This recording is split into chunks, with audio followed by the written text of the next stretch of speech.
I'm Cash, and welcome back to Cash Talks Football, where we're breaking down all the goals scored in today's FA Cup final between Crystal Palace and Manchester City. Now, if you haven't seen a debacle of refereeing, this is the game for you. I think every refereeing decision he made is probably wrong. And if you want to understand the tone of the refereeing, let's watch it straight from this little first touch here from Kevin De Bruyne, who I think shouldn't have been on the field. There's at least 3 yellow cards that I counted that he should have had. Deliberately taking out a player, no yellow card. Petulantly kicking out of someone. I mean, there was so many. This guy could have been at least had 4, maybe 5 if it was a stricter referee, but guaranteed 3 yellow cards in this game. But this is what I'm talking about. Bad first touch here from Kevin De Bruyne. Watch out. You see it bounce up, hit his hand there? Off we go, play the ball, and we go. The amount of little niggly decisions that this referee gave against, for Manchester City, not including the penalty that went for Manchester City, we're going to, cover that as well. There is so many dodgy things happening in this game. It is unbelievable. But Crystal Palace ended up coming up victors. And I want to talk about a little bit of the Crystal Palace formation with the 5 at the back. Now, it's a very simple way to break down the Manchester City system. Is you have 4 at the back, you have 1, 2, 3, 4, then you have 1, 2, 3 in the half spaces.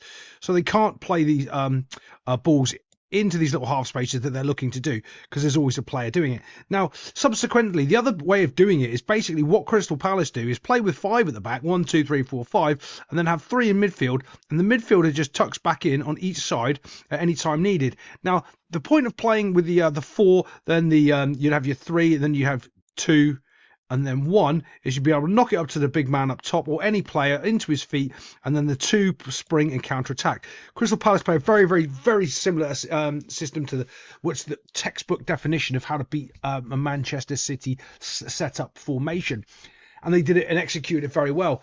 And Man City have got no answers.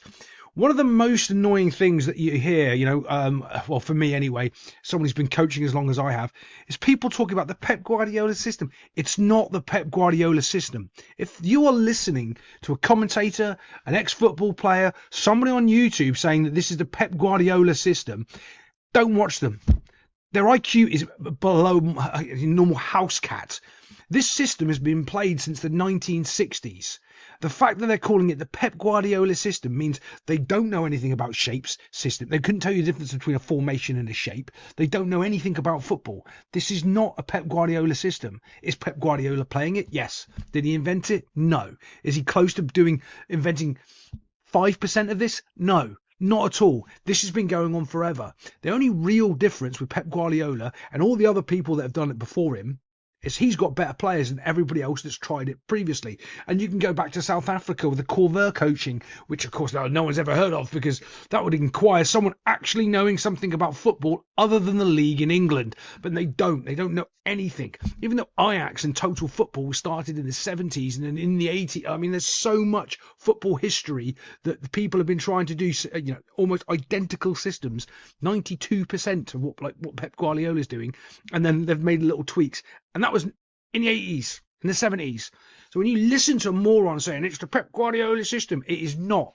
It's just what he's been doing. By the way, if you don't know any of the coaching, I'm going on a massive rant here about Pep. I didn't mean to, but it's so infuriating. Skip forward to actually what I'm highlighting stuff. But all he's doing is really repeating what everyone was doing at Barcelona. And all the Barcelona comes from Cruyff. Where does that come from? From Ajax. I mean, so infuriating how lack of football knowledge people have, and they talk about it on TV and you just go and you're laughing at them going, these people don't know anything about football. But then it gets passed down to everybody else and they start thinking that they actually know stuff about football. But let's get back to the game after Crash has just had a bit of a rant. Yeah, let's move it on a bit. We are going to highlight this Hoyland chance here. Now, if I was him, I'd get out of Manchester City. I mean, he's a fantastic striker, and he's living on scraps like this with a whacked up through ball in the air, and he's trying to, still has a great shot on target, and Dean Henderson has to make a good save. But that's all he's living on. You wouldn't even have known if he was in this game at all if you watched this game. You just, whatever. Wouldn't know if he's there or not. He needs to get out of this football club, because if he stays there, He's just not going to progress as a footballer. You go back to the player that he was at Borussia Dortmund and how he impacted the Premier League in the first season that he was here, and how good he played. And now what happens is he's slowly been integrated into the Pep system. Yeah, we know what I think about that. And he's going down and down and down because it's all about the whole. It's not about the one, and it's completely and utterly different. And he's going to get worse and worse as the time goes by. Mark my words. And then Pep will do what Pep always does. If he's still around in the summer, which I don't think he will be, he'll just replace you. Yeah, he needs to get out as fast as he can.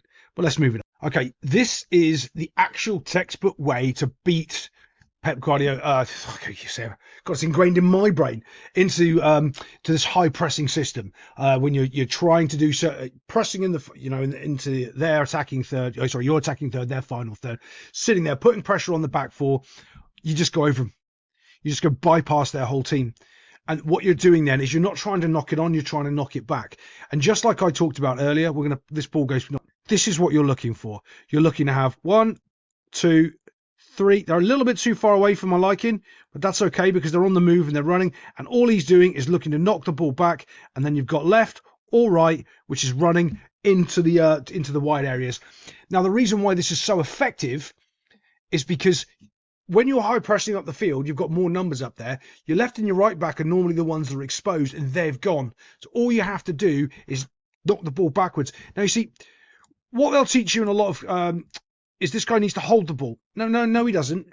He needs to knock the ball. He needs to get it away from himself first time to another player here. And this is the area that you hold the ball against a system like this. You can't hold it up here because they will have 2v1 and that defensive midfielder will come back and make it 3v1 and you're in trouble. However, if he's knocking it back, what happens is the defenders become null and void. The one defensive midfielder gets counteracted by the 1, 2, and he's outnumbered. Right, and the other part is this guy now gets to make a spin run in behind, and it changes the dynamics of the way that they can defend because they can't pressure the ball because the ball can go straight in behind if they try to, and they can also hold it to build the play up, which is exactly what they do here. As the ball drops, bump, there we go. He actually is lost his balance when he's playing the ball, but you see they have to go and press the ball because that's what they're told to do. As he's pressing it, you can see the separation because now all of a sudden the striker is making a run in behind after he's knocked the ball off, which changes the dynamic of what these players can do. And as they're going to the ball, they've completely and utterly forgot about the runner, and none of these players can cover this space at all. Now remember, it's not an out-and-out link-out ball out here. It's a little bit link-up play to the big man, Mateta up top, and then he plays it again. But it doesn't matter, even if it's not a ball into him. Just a simple ball out wide causes all sorts of problems. Now, I played this system, I can't remember, very similar system where basically you get down the one side and the other side scores. They get down and the other side scores. I can't remember where I'll have to have a little think back. And the main reason I remember it is because the other team's coach was screaming so much. He goes, can't we get a wide player to finish? And he didn't understand. They weren't wide players. They were actually, midfielders. He didn't actually understand what we were doing. And that's why I remember it so vividly.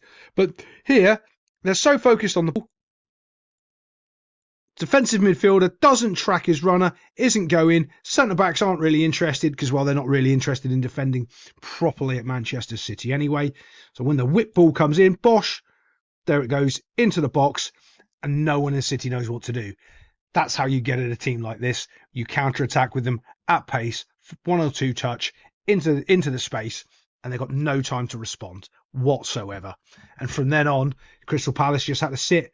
Because of the way that this system is set up with Manchester City, they can't penetrate you.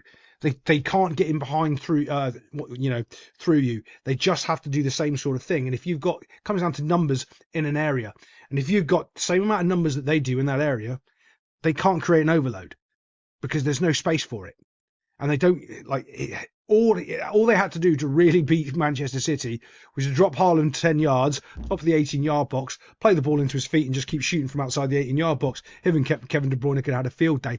And they would have, because Crystal Palace had all of their players out onto the flanks into those little half spaces to stop you. 6, actually, 3 on one side and 3 on the other. They're actually vulnerable straight through the middle.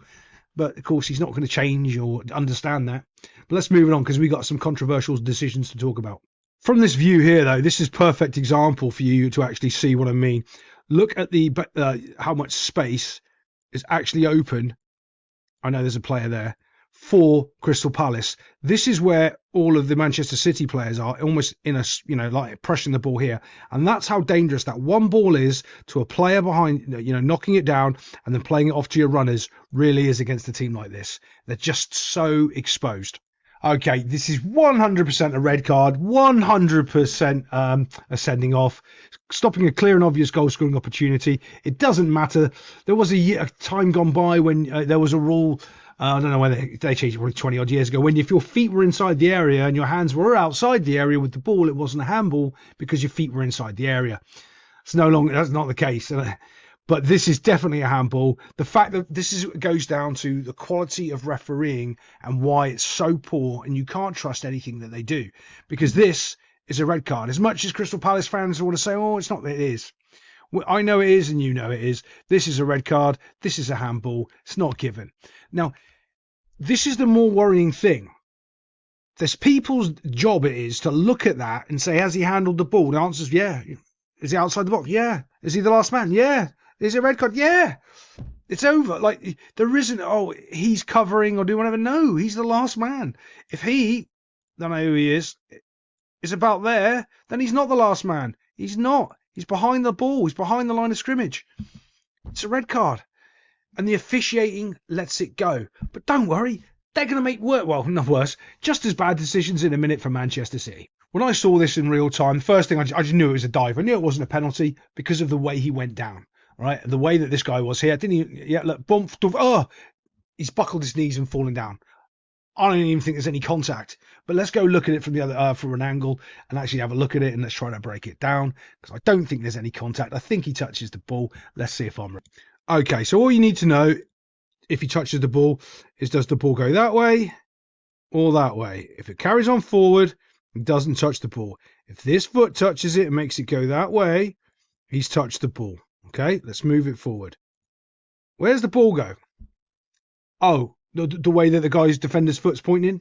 Yeah, he's pushed it away, and then he's just fallen over. Yeah, he's lost the ball. Ball's gone over. Bump. And he's buckled his legs, put his little knees together like I'm a little girl and I've fallen. If Bernardo Silva's wife's listening, if he's cheating on the field, he's probably cheating off the field. I'd find out what he's up to, because grown men don't fall over like that. They, they just don't. So, but that is definitely not a penalty. 100%. He gets the ball, and then Bernardo Silva dives. Yeah. He's always been a cheat, to be fair. I think he's one of those little rat players that just is awful. He's one that goes under the radar, though. Doesn't get as much hatred as someone like a Bruno Fernandes for cheating and diving and being a rat face. He's definitely a little rat face. Man City have only got themselves to blame for not letting Haaland or Kevin De Bruyne take this penalty. I mean, genuinely, what are you doing? This is one of those Pep Guardiola things again. He's just terrible when it comes down to pressure situations. Just let your best guy, Haaland, just win the game. But no, messes it up. Both great save from the keeper. Absolutely great. He had a worldie on the day and he should have got sent off. But so should Kevin De Bruyne. And that shouldn't have been a penalty. I mean, the game is lost. It really is. Oh, I want to show you one other thing that really annoys me. This annoys me. Can you see all these seats here? All these seats here? There's loads of them. If you go back and look, there's all of these empty seats. So this is the corporate area right here. Blom, blom, blom, blom, blom. Actually, it's about there. Yeah, might be a little bit because the sun's not over this way here. But there are so many empty seats because of all the corporate douchebags that have taken this away. It is just shocking. That whole section of fandom no one was there because they were all off hobnobbing or doing whatever nonsense they're doing. Yeah. My Football is Dead series. Football is dead. Palace did score another goal that was blatantly offside because the little ricochet comes off here, and then they strike it in at the end. But this took 2.5 minutes, which it never should have. Like, everybody knew this in 0.2 of a second. But referees have got to try to make it a game and exciting and pretend that we're not really dodgy. Look how much we're thinking about the decision that you can blatantly see is offside. Ooh, isn't it exciting? No, you look stupid. Stop it. So bad. They ended up adding 10 minutes onto this game, right? 10 minutes. And I honestly thought they were going to have to say, stop at the end of it, go, sorry, Manchester City didn't win the FA Cup. We're going to do a replay now next week because we didn't let them win. Otherwise, we'll have to refund them the money that they pay all of our referees, on the dodge. Oh, allegedly. Yeah. Take me to court. We'll do disclosure and we'll find out, shall we? This was one of the only decent passes Kevin De Bruyne had made in the game. The amount of times he picked the ball up in his own half, tried running forward to Crystal Palace's half, and then just passed the ball to Crystal Palace was embarrassing. Other than his tackles, it was embarrassing. It's funny that they don't show you any of those on the highlights, or Dogu dive in to try to get a penalty on the highlights. I'm really got to get to the point where I'm starting to record games in real time so I can actually go back and do my own highlights, because the ones they show you don't paint a fair picture of what really goes on in the game at all. But I'm going to show you how poor this striker is here. Great ball in, boomf, and that should be a finish. That's got a big goal right there, bang. And I'm going to show you why it's not. So we're going to watch, the ball's just been passed in, boom, there he is, touch, received the ball. You can see he's got two areas to go. He can go here, or he can go here, anywhere he wants, as fast as he wants. You see him winding up? That's where he pulls the trigger. This is the moment you strike the ball in the goal. You set your feet right. Okay, there's a couple of issues. His standing foot isn't level with the ball, nowhere near. So he is going to be stretching for it. So he doesn't want to put too much power in it if he wants to keep it low. If he does, because if he puts more power into it, because his standing foot is so far behind the ball, he cannot get his knee over the ball. So he's going to put, he's going to get underneath it and chip it if he tries to strike the ball too hard. So he's really just got to place it in the corner, using the inside of his foot, left or right, gets himself a goal. But because he's been poorly trained, what he does instead is that just cost your team a goal. What's that? Why haven't you scored? Actually, you could have even gone through the keeper's legs at that point. No, you decided to do that and look for a pass, and now it's all too late. I've got to go on my other foot. No, you don't. Just put it into the goal. Yeah, shocking. And other than that, I could go on a rant for ages because of how poor this game was refereed today. And I'll see you next time on Cash Talks Football.